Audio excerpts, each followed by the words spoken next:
النهاردة إن شاء الله هقول لحضراتكم على قنوات جديدة أعلنت نقلها لبطولة كأس العالم للأندية 2023 اللي هتقام في السعودية إن شاء الله يوم 12 القادم. زي ما قلت لحضراتكم قبل كده على القنوات المجانية اللي مؤكد إن شاء الله نقلها للبطولة، كل يوم والتاني لما تظهر قنوات هبلغ حضراتكم على طول إن شاء الله. ألا بذكر الله تطمئن القلوب، اللهم صل وسلم وزد وبارك على سيدنا محمد وعلى آله وصحبه أجمعين.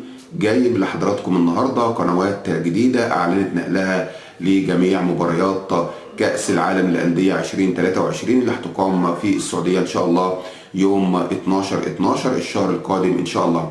القنوات اللي معانا النهاردة هي قنوات بتشتغل بس على جميع أنواع الرسيفرات العاملة بالإنترنت، يعني لازم يكون عندك رسيفر بيشتغل بالإنترنت عشان تقدر تتفرج على البطولة بشكل كامل.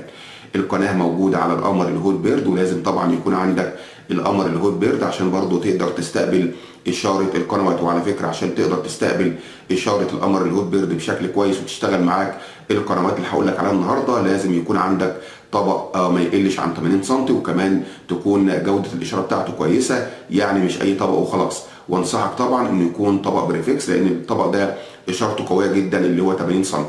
القنوات اللي اعلنت نقلها لنقل بطوله او جميع مباريات بطوله كاس العالم للانديه 2023 هي قناه كانال سبورت الموجوده على القمر الهوت بيرد. ليها اكتر من تردد، اول تردد معانا هو 11278 رأسي او عمودي او في، معدل الترميز 27500. التردد مره اخرى 11278 رأسي او عمودي او في، معدل الترميز 27500.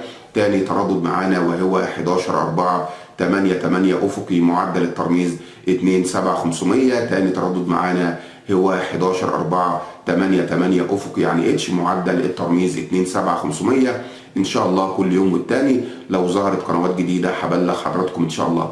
ده كان موضوعنا النهارده، استنونا في مواضيع جديده واخبار جديده، والسلام عليكم ورحمه الله تعالى وبركاته.